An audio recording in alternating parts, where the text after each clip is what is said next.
E aí, pessoal, seja muito bem-vindo ao Na Mira com Laiola, podcast onde a gente vai trocar ideia boa e descontraída com quem efetivamente faz a diferença na segurança pública. Eu sou o delegado Matheus Laiola e hoje quem está aqui na mira é um amigo meu, amigo de concurso desde 2008, né? Um grande colega de profissão, o delegado Edgar Santana, que veio bater um papo reto e contar histórias que você nunca ouviu. Prepare-se para mergulhar no dia a dia da nossa profissão. Vamos nessa?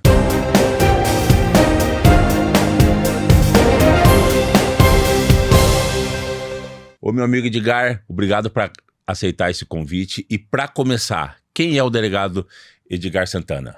Eu que agradeço, Matheus, pelo convite. Eu sou Edgar Santana, esposo, pai e delegado de polícia do estado do Paraná. Mas antes de ser delegado, sou uma pessoa que vivi uma realidade bem diferente da que vivo hoje. Nasci em uma família humilde, sem muitos privilégios, sem muitos recursos, mas tive o básico e o essencial: um teto, comida na mesa e a possibilidade de estudar. Vivi em uma comunidade onde a desigualdade era marcante, o crime estava sempre presente, tive amigos que passaram fome, alguns que entraram no mundo do crime, foram presos, alguns chegaram a perder a vida por causa do crime. E diante daquela realidade, Matheus, para não virar estatística, eu tinha somente uma saída, que era o de estudo. E graças ao apoio incondicional dos meus pais e à fé em Deus, eu consegui estudar, consegui me dedicar, me formei em Direito e me tornei delegado de polícia. Já tenho 16 anos na carreira de polícia, trabalhei em cidades importantes como Cascavel, Moarama, Foz do Iguaçu. Trabalhei em algumas delegacias especializadas, como a Divisão Estadual de Narcóticos, o DENARC, a Delegacia de Furtos e Roubos de Veículos aqui de Curitiba. E hoje eu tenho uma missão muito clara na minha vida, que é combater o crime, proteger vidas, lutar pela desigualdade e mostrar para as pessoas que é possível sim vencer, apesar das dificuldades. Esse é um pouquinho do Edgar, um resumo da minha história.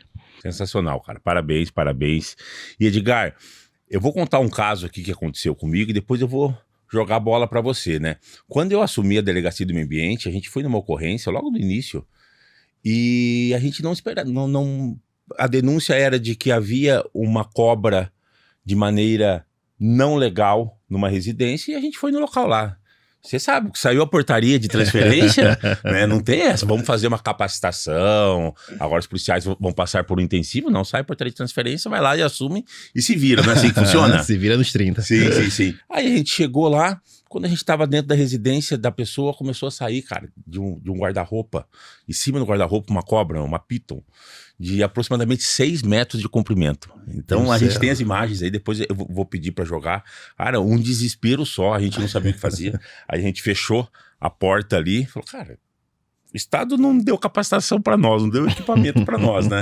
Aí a gente ligou na prefeitura de Curitiba, eles chegaram lá, eles capturaram essa cobra, e aí o tutor, a gente fala tutor, não dono, né? Mas o tutor começou a beijar a cabeça da cobra desse tamanho assim, começou a beijar, dizendo, se vocês levarem esse animal, eu vou me matar. Então, assim, aquela ocorrência padrão polícia mesmo, né? Meu Deus do céu. Horrível de se lidar, mas no fim, deu tudo certo. O tutor foi encaminhado para a delegacia por manter animal silvestre em cativeiro de maneira criminosa e a cobra foi resgatada.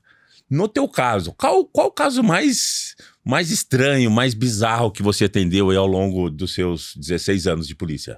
Olha, Matheus, tem um caso que não me sai da memória. É um caso que não só pela gravidade, mas como aconteceu.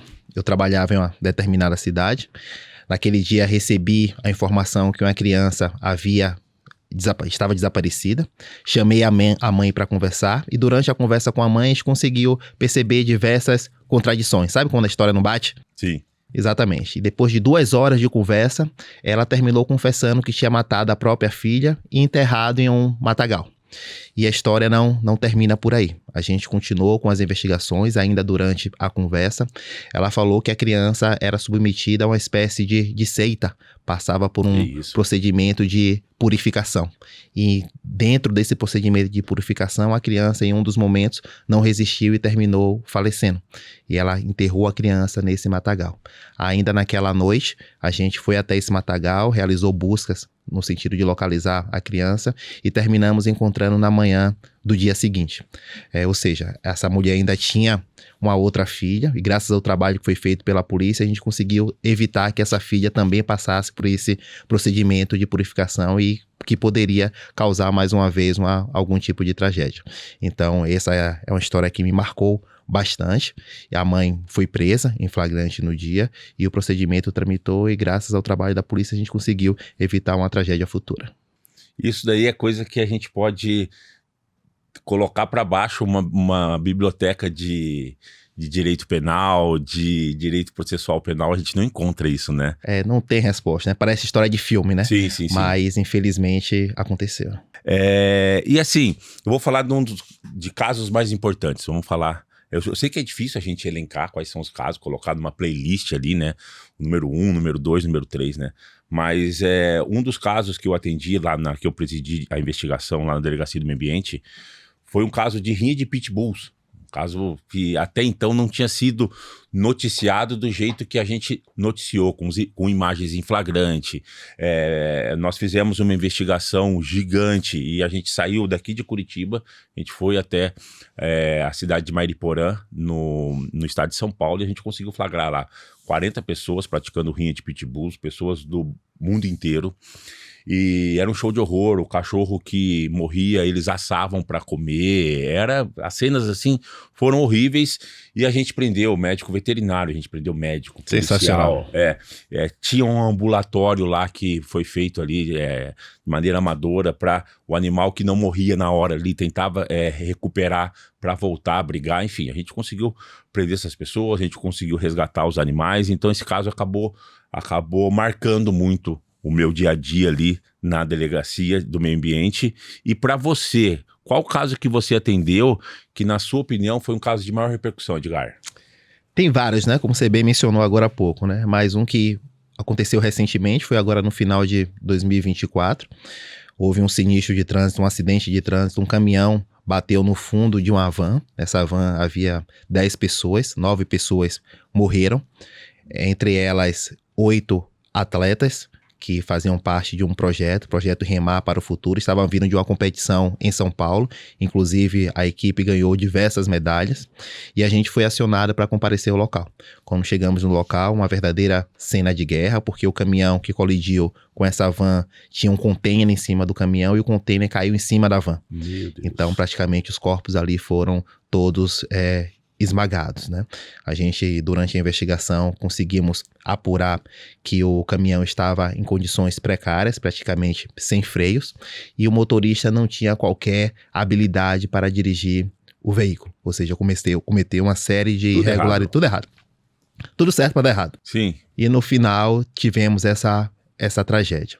Então fica o exemplo ali, a lição desse caso, que a gente pode utilizar o veículo ou para chegar com segurança no nosso destino, ou a depender da forma que a gente conduza o veículo, o trajeto pode virar uma tragédia, né? Meu Deus. Tá, e o condutor foi preso? Infelizmente, a legislação de trânsito é muito branda. Os crimes de trânsito não permitem, grande maioria das vezes, a prisão. E essa foi mais uma situação em que a legislação branda e extremamente fraca não permitiu que a gente pleiteasse, representasse por algum tipo de prisão. Mas o inquérito foi concluído de forma excelente e indiciamos esse motorista pela prática do crime de homicídio na direção de veículo automotor. Nossa, que tragédia, né? Eu lembro disso, que comoveu a região inteira, né? Exatamente, foi um fato de repercussão nacional, divulgação em redes sociais, na imprensa, rede de televisão. Foi um fato que realmente até hoje choca, né? A família ficou praticamente destruída, né? São 9 famílias que perderam 9 entes queridos e uma tragédia muito grande. Eu lembro que quando eu estava em Castro, teve um acidente de trânsito ali em Piraí do Sul, onde um ônibus de estudantes estava vindo da região norte do país para capital. E esse ônibus tombou na rodovia ali, e mais de 30 pessoas morreram. Meu Deus do céu. Ir para o local de crime é horrível, né? É horrível. Muito triste, muito triste. Gerou uma comoção no país inteiro, porque eram estudantes que vinham para para participar do evento de estudo e simplesmente o ônibus capotou. E aí eu que estava de plantão na época é muito ruim. E a gente visualizar isso, né? Ir até o local, encontrar os corpos ali, a gente tem que ter muito, muito sangue frio ali. Mas por mais que a gente tenha o sangue frio ali, a gente acaba ficando abalado, né? Exatamente. Abalado, né? E a população muita gente tem a impressão que a polícia é um homem de ferro, né? Imagina. Que não tem sentimentos. Mas por trás da farda aqui há um ser humano, né? Com sentimentos, com emoções, e essas cenas, de fato, a gente tem que se manter imparcial naquele momento, mas quando chega em casa a gente termina desabando, né? Não é? É muito sofrimento pra botar a cabeça no travesseiro e conseguir dormir tranquilo, né? Bem isso, bem isso. E assim, a rotina de delegado de polícia marca muito, eu acredito que contigo também, né? Os plantões, né? Então as pessoas pensam, mas trabalha de segunda a sexta. Não é só de segunda a sexta, né? E a depender da localidade, a gente pega plantão 24/7, 24 horas por dia, e 7 dias por semana. E isso daí desgasta demais, né? Então, eu lembro uma época que eu pegava muito plantão na Delegacia da Mulher aqui em Curitiba. E é o caos da quantidade de ocorrência, né? É o caos. E muitas vezes a gente tem apenas e tão somente a versão da mulher e o marido, o esposo, o companheiro negando. E a gente tem que ter aquele tirocínio, né? Porque assim, é a versão da mulher, é a versão do homem ali, cabe só a nós ali, mas dezenas de casos, né? Fala, Matheus, agora contigo não tem mais ninguém aqui para decidir. Você pode ler dezenas de livros aqui, você pode consultar a jurisprudência, mas você vai decidir se o companheiro vai preso ou não vai preso, né? A responsabilidade é muito grande. É né? muito difícil, né? E você, como delegado que já deve ter pego o plantão já por diversas vezes, você lembra de algum caso em específico ali que você olhava e falava, só tem eu aqui e eu que vou ter que decidir? Na verdade, esse peso do nosso trabalho, para mim, particularmente, acontece grande parte das vezes quando eu vou cumprir algum mandado de prisão e o filho ou a filha ou a criança o alvo tá presente, né? Quando a criança tá ali presente, né? E ela pede para que não leve seu pai ou sua mãe preso naquele momento. Então, aquilo ali me destrói completamente. A gente tem que cumprir a nossa missão de aplicar o rigor da lei, mas a gente cumpre com o coração partido, né? É horrível, né? Teve uma vez na Delegacia do Ambiente, me fez lembrar agora, que nós resgatamos um cachorro vítima de maus tratos, e aí no dia seguinte veio o tutor com uma criança, mas bem pequenininha, vai ter uns 4, 5 anos de idade, na minha sala, para querer me comover, para devolver o cachorro. Eu falei, não, cara, você vai ter que prestar conta pro teu filho, entendeu? Não vem querer sensibilizar aqui, a gente fica chateado, o filho chorando na minha sala ali, mas a culpa é tua, não vem jogar a culpa no meu colo não. Então Exatamente. Você se explique na sua casa, pra tua esposa, pro teu filho, entendeu? E não queira culpar a polícia, mas geralmente assim, né? Geralmente o culpado nunca é a pessoa, a culpa do delegado. Culpa do delegado que retirou o animal, mas o cachorro tava podre lá e ele querendo sensibilizar, me sensibilizar ali usando a criança. Então eles fazem isso, né? Bastante. Tem um fato engraçado também, que aconteceu há um tempo atrás. A gente foi cumprir um mandado de prisão em uma residência. Batemos na porta de madrugada e uma criança, salvo engano, de 7, 8 anos, abriu a porta. E aí viu a gente estava uniformizado. A criança falou, meu pai falou que quando é polícia é pra falar que não tá aqui não. E fechou a porta. Fechou a porta e vazou. Aí conseguimos entrar na casa, o pai tava tomando banho, a gente conseguiu efetuar a prisão do pai e levar pra delegacia. Tá, e você falou uniformizado, interessante, né? Então, só pra quem não tem muito conhecimento, né? A diferença entre a polícia civil e a polícia militar. Você tava uniformizado e não fardado, né? Exatamente. Explica então pro pessoal. Por que você tá com essa roupa e por que essa roupa não é farda? É porque a Polícia Civil realiza um trabalho investigativo, né? A ideia é que a Polícia Civil não apareça, né? A gente vai realizar alguma diligência, a ideia é que aquela pessoa não perceba que a Polícia Civil está trabalhando naquele momento. É como um civil. Exatamente. Civil da sociedade ali, né? Exatamente. Para passar despercebido. Perfeito. Diferentemente da Polícia Militar, que tem um papel ostensivo de policiamento preventivo. Então, as pessoas precisam visualizar o policial militar para saber que a polícia está presente naquele momento e inibir a prática de crimes. Geralmente, a Polícia Civil utiliza o uniforme no momento em que vai participar de algum evento ou cumprir algum mandado de prisão, algum mandado de busca ou está em operação. Perfeito. Na tua rotina da delegacia de trânsito ali, Edgar, qual a principal lição que você tirou sobre as pessoas agindo no tráfego urbano, rural, enfim, o que você leva como lição da conduta desses condutores? Assim, a gente vive em uma sociedade acelerada, né? Sim. As pessoas, tudo é urgente e tudo é para ontem. E isso reflete diretamente no trânsito. As pessoas estão procurando ganhar no trânsito o tempo perdido pela falta de organização delas. Acordam atrasada, não marcam compromissos muito próximo do horário, planejam mal o trajeto e tentam ganhar no trânsito esse tempo que foi perdido. E qual é o resultado? Acidentes, violam a sinalização, né? Avançam o sinal vermelho e tudo isso gera uma possibilidade grande de ocorrer um acidente de trânsito. Então, essa correria da vida moderna está matando no trânsito. E as pessoas precisam se conscientizar urgentemente que o trânsito não é palco de correria, não é palco de pressa. O trânsito é um local de responsabilidade e um local de atenção. E a gente vai evoluindo, né?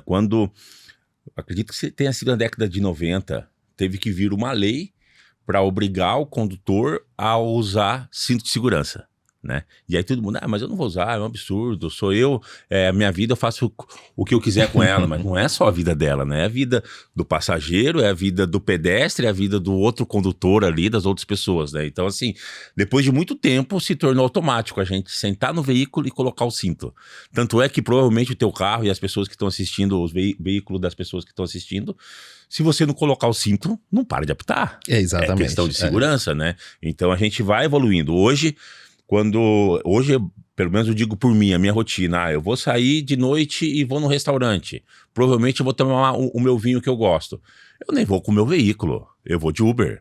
Né? Eu vou de Uber ou vou de carona, mas desde que esse condutor não vá beber álcool. Né? Então a gente tá evoluindo, né? Não tá o suficiente ainda, porque hoje um plantão da delegacia de trânsito de 24 horas dá em média quantas prisões em flagrante por direção de bebida e álcool, né? Direção bebendo álcool? Geralmente uns 4 flagrantes por procedimento ali. Dependendo do final de semana, também a quantidade aumenta de forma significativa. E você for bem assertivo na sua colocação, né? É a questão da conscientização. Batendo na mesma tecla ali o tempo todo para que as pessoas se conscientizem. Foi o caso que ocorreu com o cinto de segurança. Agora a nossa luta é pelo excesso de velocidade e pelo uso do aparelho celular, que está causando muito sinistro de trânsito. Inclusive eu já atendi sinistro de trânsito em que o condutor morreu com o celular na mão. Né? Então você vê a gravidade e a potencialidade que aquela cena gera. Então a conscientização para que a gente possa efetivamente enraizar na nossa cultura a necessidade de um comportamento prudente e respeitoso no trânsito. E o que causa mais sinistro? Sinistro, me explica pro pessoal o que é sinistro, porque às vezes a gente fala sinistro, pensa, nossa, é algo sinistro, né? É algo perigoso. O que é o sinistro de trânsito? Recentemente houve uma mudança, a gente não utiliza mais a palavra acidente e sim sinistro de trânsito. Por quê? Porque acidente dá a ideia de algo imprevisível, né? E na maioria das vezes, os acidentes, os sinistros de trânsito são causados por condutas que poderiam ter sido evitadas. Então, mudamos a nomenclatura para sinistros e não acidente, justamente para gerar aquela mensagem que se fosse adotada todas as providências e todos os comportamentos necessários, aquele resultado não teria ocorrido. Entendi. E Edgar, a gente tem 16 anos de polícia. Eu falo a gente porque você passou no concurso junto comigo, né? Então a gente fez escola de polícia junto. Eu tenho um pouquinho mais porque eu fui delegado em Minas Gerais antes. Então eu tenho 17 anos, mas aqui no Paraná a gente entrou junto em 2018, né? E tem situação que deixa a gente no limite. E limite físico, limite mental. Eu lembro que quando eu estava em Realeza, lá no sudoeste do Paraná, Às vezes tinha plantão que eu pegava de final de semana e respondia por 19 cidades. Misericórdia. 19 cidades, de sexta-feira às 18 horas até segunda-feira às 9 horas da manhã. Então, assim, você chega na segunda, um trapo. São dezenas e dezenas e dezenas de ocorrência, né? Você lembra de algum momento que a profissão de delegado de polícia te levou ao limite? Na verdade, Matheus, são vários os momentos, né? A gente lida com dor, com tragédia, com pressão, com cobrança, com rotina que não tem hora para acabar. É uma vida de renúncia. Abdicamos da família, do descanso, de encontrar os amigos, da horário de lazer com seus filhos, justamente para servir e proteger a população. A gente vive o tempo todo em prontidão, não é isso? E é uma profissão extremamente difícil, né? É um preço muito alto que se paga para ser delegado. Mas, ao mesmo tempo, é uma profissão altamente compensadora. Por quê? Porque no final do dia a gente sabe que fez o bem para alguém, sabe que protegeu alguém, sabe que serviu alguém. E isso não tem preço, né? Você tem um filho? Tenho um filho. Como que ele chama? Lucas, 1 ano e 7 meses. Se o Lucas chegar com 16, 17 anos e falar, pai, eu quero fazer direito para ser delegado de polícia. Eu vou pedir para ele pensar 2 vezes. Não é verdade? É difícil, é bem difícil. Né? É complicado.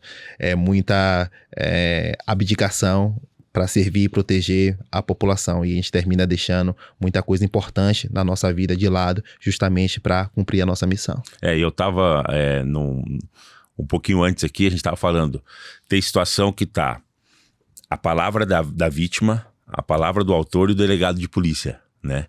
Não tem mais nada, né? Então tem a vítima contando a versão dela, tem o autor contando a versão dele, não tem testemunha, não tem imagem, não tem telefone, não tem nada. E cabe somente a gente decidir. Aí a gente fica com aquela cruz ali, né? Se a gente acredita na palavra do autor e o autor é solto, e lá na frente essa vítima efetivamente passa a sofrer uma lesão, alguma violência, por exemplo, violência doméstica, né? Então a gente fica muito ali, é um liame muito difícil, e qualquer decisão que a gente tomar, a população, parte da população vai criticar, porque se a gente falar, não, eu acredito na palavra da mulher, que a gente acaba acreditando muitas vezes na palavra da mulher ali, numa violência doméstica, né? Que tem que ter um peso muito maior mesmo. Então, numa delegacia da mulher, a gente tem esse confronto diário, né? Entre acreditar na palavra que só tem a palavra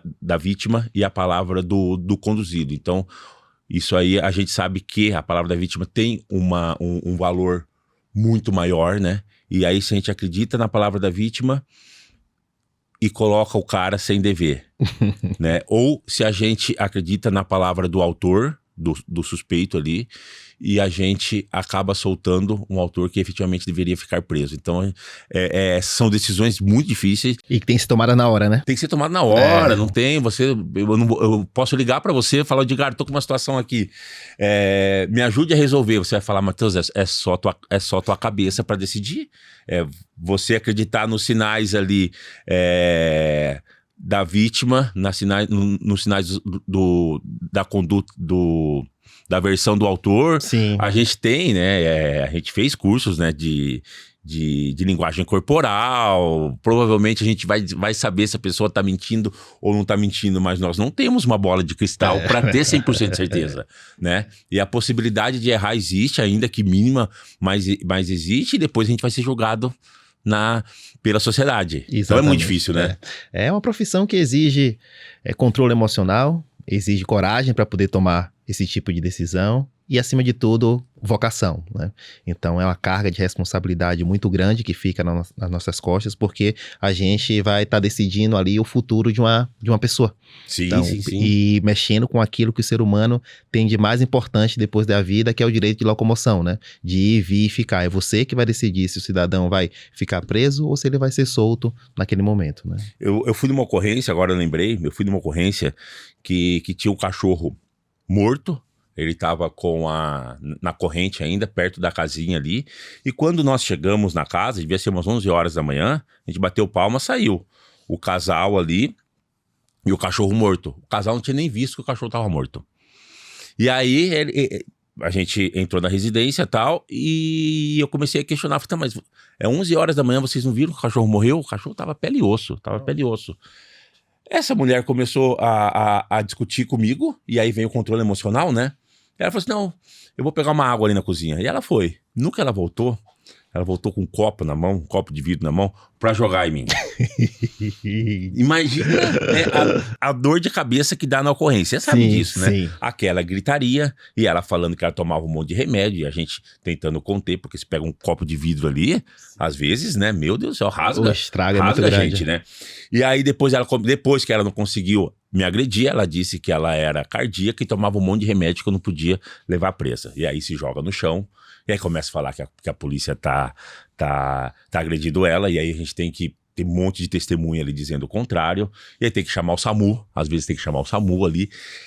Você já passou por alguma situação dessa? É uma situação que no início é pequena, né? Sim. Mas ao momento que vai passando o tempo, ela vai tomando uma grande proporção, né? Uma vez eu estava em Goiás, com a equipe de Goiás, fomos cumprir tínhamos uma operação em andamento lá, fomos cumprir um mandado de prisão e de busca em residência. Mas explica o pessoal, você é delegado de polícia do Paraná, como que você vai para Goiás se a tua atribuição é somente no estado? Eu sei a resposta, óbvio, né? Mas é interessante para as pessoas ouvirem, né? A gente iniciou uma investigação aqui no Paraná e alguns alvos estavam em Goiás. Então houve uma extensão ali da operação e a gente terminou se deslocando até essa localidade para cumprir os mandados de busca e os mandados de prisão com apoio da Polícia Civil local, né? Então nesse dia a gente foi cumprir esse mandado, tinha um muro muito alto, a gente conseguiu pular o muro e quando tivemos do outro lado da casa, saiu da casa um senhor com a cadeira na mão, né? Me ameaçando de jogar a cadeira, que realmente assustado, havia outras pessoas em volta ali na residência, e aquela situação foi tomando uma proporção muito grande, e eu com medo de tomar uma cadeirada. Óbvio, né? Óbvio. Não era necessário ali naquele momento a utilização da arma de fogo, então tem todo o preparo, nosso preparo para não utilizar a arma de fogo nesse tipo de situação que você pode resolver de outra forma. Então a gente parou ali para raciocinar e depois de muita conversa ele terminou deixando a cadeirinha dele do lado ali e a gente conseguiu dar cumprimento à diligência. Aí você pensa, puta, que merda que tá acontecendo aqui? Eu vim para Goiás para cumprir o mandado, né? Não tô no meu habitat ali, na minha região, ali na minha circunscrição e de repente levar uma cadeirada em Goiás, né? Exatamente. É isso que a gente tem falando, né? Bem falado aqui, né? É o controle emocional, né? Se a gente não tem um preparo e um controle emocional, a possibilidade de ocorrer uma tragédia nesse tipo de situação é muito grande, né? Sim. É muito perigoso, né? Você não chegou a levar tiro, a levar facada, chute, nunca apanhou em ocorrência? Não. Já tive situações de passar troca de tiros, mas levar tiro ou entrar em luta corporal com algum alvo nunca aconteceu comigo. Vamos falar o seguinte, a gente sabe que a banalização do mal, né? Tem pessoas que vivem para fazer o mal para os outros. Então, às vezes, por uma briga de trânsito, uma briga no trânsito, a pessoa vai lá, sai com uma arma, sai com um pedaço de pau e mata o outro, sem conhecer. Às vezes uma mudança de faixa ali, um sinal amarelo, um sinal vermelho, né? Você já atendeu alguma ocorrência dessa? Que teve uma reviravolta, uma espécie de Não, reviravolta? que teve reviravolta não, uma situação em que assim, era algo totalmente evitável, não havia necessidade nenhuma e de repente você testa ali a bondade ou a maldade do ser humano ali numa situação. Constantemente, né? E ainda mais na delegacia de acidente de sinistro de trânsito, né? Às vezes um simples acidente de trânsito, um simples sinistro de trânsito se torna uma tragédia. As pessoas estão cada vez mais estressadas, então a simples colisão, que aconteceu algumas semanas atrás, uma simples colisão, as pessoas desceram do carro e iniciaram uma sequência de socos, de chutes ali, e a situação terminou se agravando mais ainda, e essas pessoas precisaram ser conduzidas para o hospital para poder receber tratamento, ou seja, de uma simples colisão, que só era tão somente dano material, virou uma lesão corporal de natureza grave. Tá. Falando em dano material, apenas dano material, vamos falar daqui de Curitiba, e depois você fala do estado do Paraná. teve só dano material, tem que chamar a polícia? Como que funciona isso? Então, eu vou sair com o meu carro aqui e há uma colisão, ninguém ficou ferido. Com quem que eu entro em contato?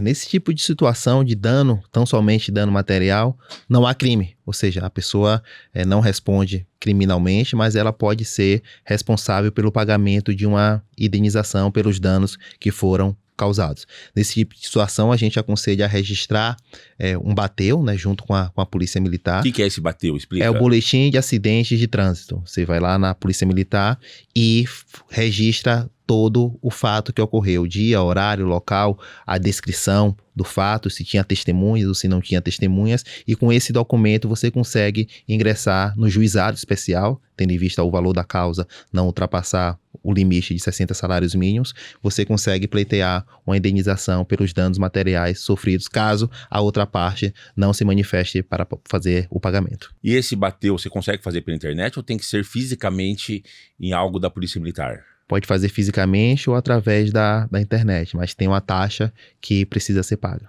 Taxa para o governo do estado. Exatamente. Tá.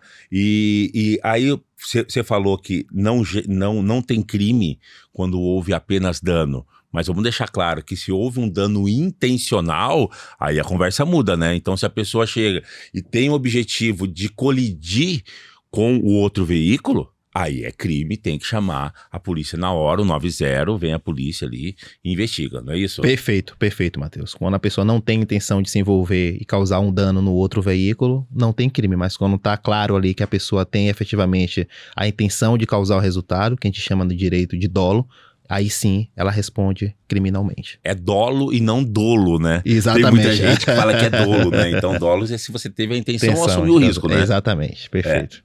Falar um pouquinho, Edgar, sobre algo inesperado da tua profissão. Teve uma vez, eu estava como delegado de Realeza, uma cidadezinha pequena no sudoeste do Paraná, fiquei por quase 3 anos lá.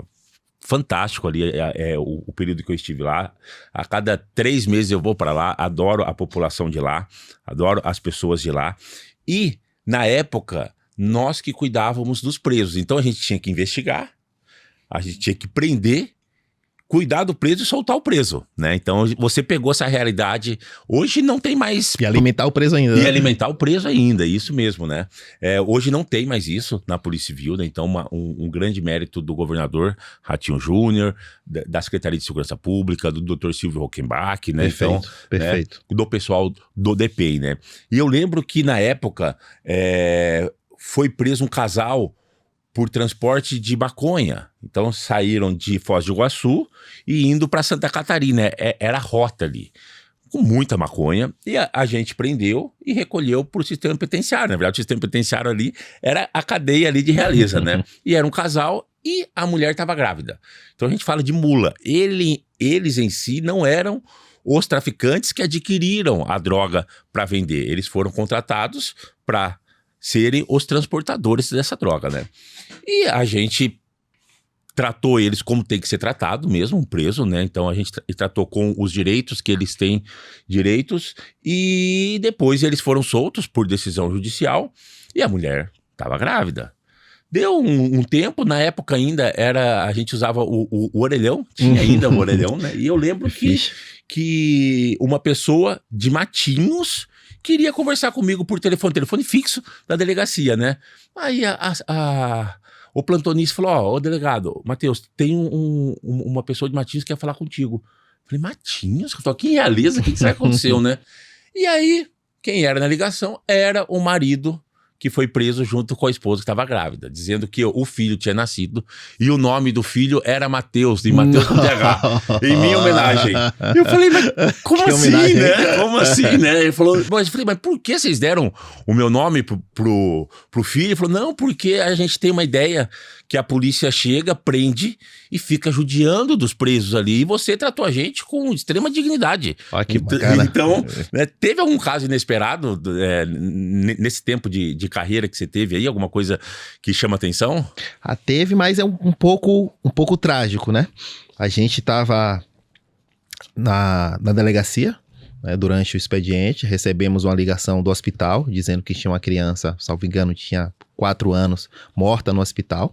Então, foi conduzida morta para o hospital. Então, deslocamos de imediato até o hospital. Quando chegamos no hospital, estava a criança já falecida e o namorado da mãe da criança. A médica naquele momento me mostrou que a criança apresentava algumas... tinha indícios que tinha sofrido violência sexual. O namorado da mãe bem nervoso ali naquele momento.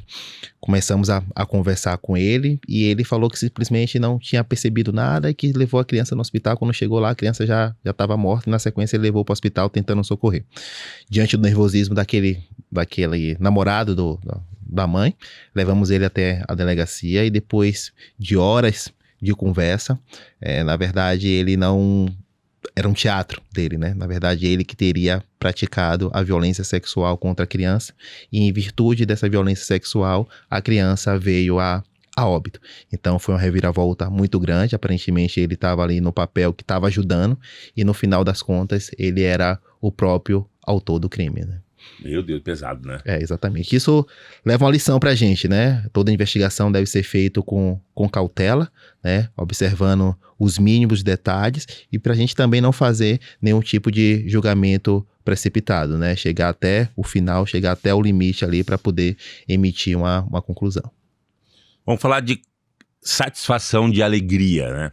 Eu lembro que quando eu fui delegado em Minas Gerais, eu assumi a delegacia de furtos e roubos da cidade de Varginha. E tinha um caso lá que estava parado há muito tempo, que era um caso de latrocínio bem pesado, né? Latrocínio, explica o pessoal o que é. É roubo seguido de morte, né? Isso, né?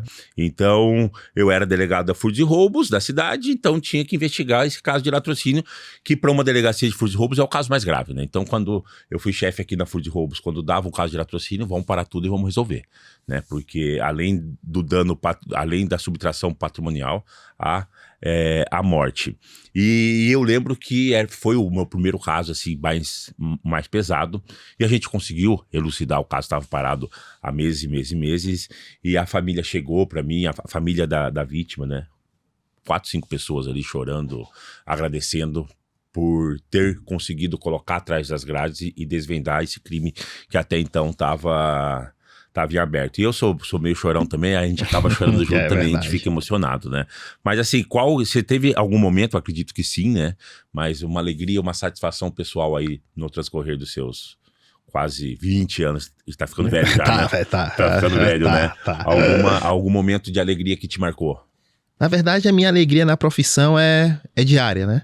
Eu sou apaixonado pelo que eu faço, sou apaixonado em fazer polícia, sou apaixonado em ajudar as pessoas, em poder estar fazendo uma diferença na vida das pessoas, seja solucionando um crime, seja dando um conselho, uma orientação, ou até mesmo uma palavra que aquela pessoa precisa naquele momento. E o que me deixa mais feliz ainda é quando a gente recebe um muito obrigado, né?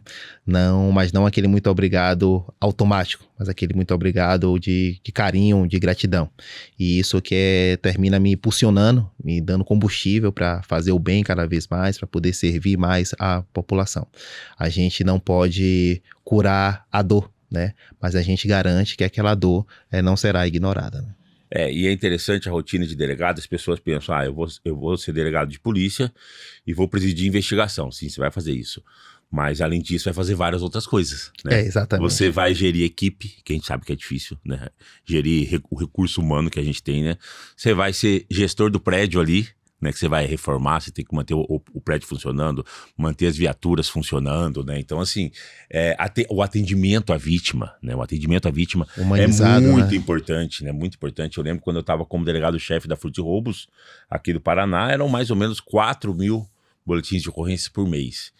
E às vezes a gente não conseguia resolver os 4.000, mas pelo menos a gente tinha que atender muito bem a população. A pessoa saía da delegacia, pelo menos com aquela sensação, eu fui atendido, foi feito o BO, me levaram pro delegado, ele explicou a situação, disse o que vai fazer.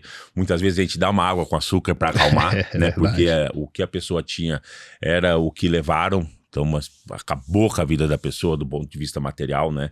Então a gente, além de ser o presidente da investigação, além de presidir, de tal rumo da investigação, a gente tem tudo isso. E uma das partes pesadas também é esse convívio com o atendimento, que a gente sabe que as pessoas muitas vezes vão para a delegacia para querer conversar com o delegado. E às vezes a gente acaba sendo psicólogo. Exatamente. Não é? Às vezes a gente acaba sendo psicólogo ali, a pessoa chega, só quer desabafar, né? Agora, eu como deputado, eu vejo ali, recebo as coisas no WhatsApp, tudo, atendo ligação, né? Às vezes a pessoa chega, fica 10 minutos desabafando. Tá, mas o que o senhor precisa? Não precisava falar para alguém isso. Eu precisava falar com alguém. Às vezes nem é caso de crime. E a palavra da gente tem muita força, né? Tem muita força, né? As pessoas olham assim e pensam, não, ele vai me ajudar. Exatamente. E muitas vezes numa conversa acaba ajudando. Exatamente. Né? Nem serviço estritamente investigativo mas o delegado acaba sendo o primeiro garantidor ali, né? Era o Celso de Mello que falou isso, né? Perfeito. Né? Acaba sendo o primeiro garantidor dos direitos fundamentais ali, e esse atendimento humanizado acaba sendo a diferença. E eu vejo, a gente entrou em 2007, 2008, a diferença que é hoje da polícia, né, e do que era, né? Então a gente vem evoluindo, sim, óbvio que precisa melhorar muito, assim como as outras instituições também, né? Mas com certeza hoje a eficiência do trabalho da polícia é muito maior do que antes, não é, o Edgar? Você já percebeu isso já? Perfeito, ainda mais a estrutura que o Departamento da Polícia Civil vem concedendo a essas novas turmas, esses novos policiais que estão entrando nos últimos anos, né? Curso de capacitação, né? Aulas teóricas, aulas práticas, curso de atendimento à população, esse conjunto de fatores e até mesmo a formação das pessoas que estão entrando na polícia hoje, né? São pessoas muito mais esclarecidas, com curso superior, com pós-graduação, pessoas que de fato entendem o comportamento humano. E a gente não vai para a delegacia para passear, né? A pessoa chega na delegacia com um problema e cabe a nós, policiais, tentar resolver aquele problema da melhor forma possível, ou então dando uma palavra amiga, um conforto, para que aquela pessoa saia dali da nossa unidade policial com a sensação que teve um atendimento humanizado. Tá, e me diga uma coisa, qual delegacia que você passou, incluindo a atual, que você mais se realizou? Eu gostei bastante de Cascavel, né? Uma delegacia que eu passei um período muito grande ali naquela unidade. Me trouxe muito conforto, a população que me acolheu bastante, assim como Toledo, Moarama e Foz do Iguaçu. E foi um período na região oeste ali do Paraná, foi um período que eu tive um acolhimento muito grande, né? E agora, atualmente, na Delegacia de Delitos de Trânsito, também tem um carinho muito grande pela população de Curitiba. Acredito que as pessoas também têm esse mesmo carinho por mim, e é isso que termina me motivando a continuar trabalhando, tentando achar respostas rápidas e eficazes para os crimes de trânsito e dando conselhos, apoio e orientações para a população. É justamente esse combustível, né? Esse carinho, essa gratidão da população que faz com que a gente venha realizando um trabalho de excelência. Você falou Cascavel agora, eu lembrei de um caso. Lembra um caso de fraude? Você já sabe, né? De Cascavel, né? Conta pro pessoal que era fraude sexual, não é? Essa eu não devo. A gente foi cumprir o mandado de prisão expedido pelo Poder Judiciário do chamado estelionato sexual, né? A pessoa foi presa porque era casado, enganava as outras mulheres, prometendo emprego, carro, roupa, uma série de benefícios. E em troca desses benefícios, as pessoas terminavam tendo relações sexuais com ele. Então ele foi... Só no migué. Só no migué, aquele velho migué, né? Sim. E com isso ele tinha relações sexuais com algumas pessoas utilizando de meio fraudulento. Então saiu o mandado de prisão dele, a gente deu o cumprimento ao mandado. Deu uma repercussão gigante na época, muito. Né? Até hoje. Eu lembrei agora que você falou Cascavel, eu lembrei na hora. É bizarro o que aconteceu. E eu já trabalhei na delegacia de estelionatos, mas aqui de Curitiba. E assim, é cada situação que a gente tem que ser extremamente profissional, porque são situações tão esdrúxulas que você fala, como que você caiu? A vontade que dá é chegar e falar, como você caiu nisso daí? Exatamente. Né? E as pessoas às vezes perdem o patrimônio inteiro. Exatamente. Né? Então a gente tem que engolir o riso ali e ser profissional, né? E essa pessoa foi presa. Foi presa, a gente atuou de forma imparcial e eram promessas que efetivamente não iriam serem cumpridas, né? Porque prometia carro de alto valor, casa, empregos com salário de 20, 30 mil reais. Então, a pessoa terminava acreditando naquela falsa ilusão e mantinha relações sexuais com ele. Ele foi preso, ficou um período preso e na sequência foi colocado em liberdade.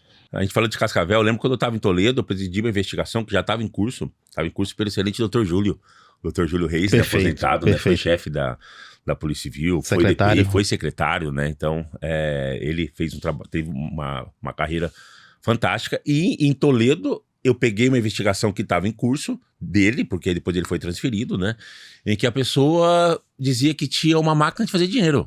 Uma máquina de fazer dinheiro. Eu lembro que havia apresentações num hotel em Cascavel, e as pessoas iam até esse hotel, apresentação fechada na época, né? E todo um monte de gente ali que fazia parte do grupo, dizendo que estava comprando essa máquina tal, que colocava R$1 e fazia 3, né? E um prejuízo gigante, né? Então, assim, a gente tem que ficar esperto, né? Quando a oferta é demais, desconfie. Exatamente. Não é verdade, né? E não vai ter olho gordo. Exatamente. A ganância da vítima da suposta vítima, né? Faz com que ela termine caindo nesse tipo de golpe, né? Sim. Tá, e em Cascavel você trabalhou em alguma especializada? Trabalhei na subdivisão durante um período, fui delegado operacional do Grupo de Diligências Especiais, o GDE, e também trabalhei na Divisão Estadual de Narcóticos, né? O DENARC. O que é mais prazeroso? Trabalhar numa delegacia clínica geral ou numa delegacia especializada? Os dois têm os seus tipos de prazeres, né? A delegacia clínica geral, a gente atende a população como um todo, né? Então, aquele atendimento, como eu falei agora há pouco, a possibilidade de estar tratando diretamente com a população, conversando com a população, isso me traz uma alegria muito grande. E o DENARC, que era a Divisão Estadual de Narcóticos, a gente não tem muito contato com a população. É mais investigações de repressão qualificada, correr atrás de traficante, dia e noite na rua, monitorando, acompanhando, vendo quem é o batedor, quem é o alvo. Então é uma vida muito corrida, né? Praticamente você trabalha de segunda a segunda, às vezes tem a intenção de pegar um carregamento ali em Cascavel e termina pegando o carregamento de drogas lá em São Paulo, né? A gente faz um plano e o meliante faz outro plano, né? Então a gente tem que acompanhar, seguir essa rotina, e é uma rotina muito difícil. Sem dia, sem horário, sem local, a gente termina trabalhando muito ali na Divisão Estadual de Narcóticos. E pra quem não sabe, ali Cascavel, eu lembro um pouquinho de geografia, né? E eu morei ali na região, eu trabalhei em Toledo e em Foz do Iguaçu, né? Então tem Cascavel aqui, e aí pega Guaíra, Salto del Guairá, Isso. que também é uma rota muito importante de tráfico de drogas e de arma, né? Então tem aquele trevo de Cascavel e tem região de Foz do Iguaçu e Cidade Leste, né? Exatamente. Então é entrocamento talvez o mais estratégico para os criminosos. Tudo sai dali, né? E Cascavel termina sendo rota, né? Para eles chegarem a seu destino final, grande parte das vezes ele tem que passar por Cascavel. Então a quantidade de procedimentos ali, de tráfico que ocorre naquela região ali é muito grande. Tá, a gente tá finalizando já, né? A penúltima pergunta aqui, né? Vamos voltar para 2008. Vamos pensar o seguinte: vamos voltar para 2008, falar o seguinte: falar com a gente mesmo. E você em 2008, o que falaria com a experiência que você tem hoje? O que você falaria? O que você daria de conselho para você em 2008? Vamos lá, 2008, a gente tá em 2008, com a experiência que você tem hoje. Você entrou na polícia. Assim, eu aconselharia o meu eu a ouvir mais antes de se posicionar. E também a olhar ao lado do outro, ter mais empatia ao tomar certo tipo de decisão. E outro ponto que hoje, com a experiência, com a maturidade, que eu enxergo com muita clareza, é que eu fui sujeito a muitos comportamentos racistas, disfarçados de brincadeira ou de normalidade. E eu ficava calado, né? Talvez por insegurança, talvez por medo de enfrentar. E hoje eu não fico mais, né? Hoje eu sei quando a pessoa tem um comportamento racista, eu defendo, eu me manifesto, eu me posiciono e eu dou voz de prisão se for necessário. E hoje eu acordo todos os dias com um conselho para mim mesmo, né? Seja firme nos seus valores e não aceite o inaceitável. Sensacional. Pra gente fechar, nosso papo com chave de ouro, né? Vou te fazer algumas perguntas rápidas, mas não precisa pensar muito, não. Tipo Marília Gabriela, né? Então vamos lá. Um filme que te marcou. O Auto da Compadecida. É muito bom, né? É muito bom, né? É muito bom, né? Um livro que todo mundo deveria ler. O Monge Executivo. É bom, bom mesmo. E você lê em 1, 2 horas, né? Exatamente. Não é? É muito legal, né? Uma música pra relaxar, final de semana. Eu gosto das músicas do Caetano Veloso. Um lugar. Salvador. Explica pro pessoal, você é natural de Salvador? Eu sou natural de Salvador, Bahia. Já tô há 17 anos aqui no Paraná. E fiz o concurso, fui aprovado e vim para aqui. Mas eu gosto muito do meu estado, né, da minha cidade ali. Principalmente por causa da praia. E o povo também é muito acolhedor. Um sonho pra segurança pública. Que tenhamos uma polícia cada vez mais equipada, mais moderna e pessoas mais comprometidas com a segurança pública. Uma qualidade essencial para ser delegado de polícia. Vocação e amor à profissão. O desafio da sua rotina. Chegar em casa com saúde e com disposição para a minha família. Uma comida para matar a saudade de casa, de Salvador. Acarajé. Explica pro pessoal o que é acarajé.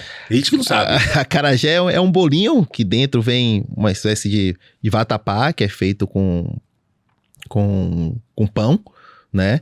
Tem o camarão, tem o caruru, que é feito com quiabo, e o vinagrete, né? Que é aquela salada. Então faz uma espécie de bolinho, coloca tudo ali dentro do acarajé e a gente faz uma degustação. É frito. É frito. É frito. É frito no óleo. É bom demais, né? É frito no óleo. Tá. E calórico pra cacete também. Não é? Né? Sim, né? Um personagem histórico que você admira. Nelson Mandela. Edgar, para finalizar, uma mensagem final para quem nos ouve. A minha mensagem final é que a gente possa conviver cada vez mais com empatia, se colocar no lugar do próximo, que possamos ter um comportamento cada vez mais prudente e respeitoso, principalmente no trânsito, que atualmente é minha área, que a gente seja mais solidário com as pessoas e que a gente possa passar a conviver em um curto espaço de tempo em uma sociedade mais unida, sem brigas, sem conflitos, para que a gente possa efetivamente trazer segurança pública e fazer o bem para a população. Sensacional. Você tem rede social, não tem? Tenho rede social, tenho algumas redes sociais, tenho o Instagram, o delegado Edgar Santana, pode me seguir ali nas redes sociais, também tem o mesmo Facebook, delegado Edgar Santana, tem o TikTok também. Mas você faz dancinha no TikTok ou não faz? Não, ali não a gente... dá, né? Senão recebe a caneta da corregedoria, né? Exatamente, a gente ali faz um trabalho de divulgação e orientação para a população, no sentido de conscientizar sobre segurança pública, o que a gente pode estar fazendo, estar contribuindo para a população para passar orientações de dicas, orientações, os crimes mais frequentes, a gente termina divulgando ali para que a população possa ter mais acesso a esse tipo de informação. Que papo sensacional, Edgar. Obrigado por ceder um pouco do seu tempo e contar para mim e para as pessoas a sua rotina, as histórias incríveis. E quem estiver assistindo a gente, compartilhe esse vídeo, mande nos grupos de WhatsApp. A gente tem certeza que vai melhorar a sua percepção com relação ao Polícia Civil, com relação ao delegado de polícia, né? E saiba que daqui um mês a gente volta com Na Mira com Laiola. Valeu, um abraço.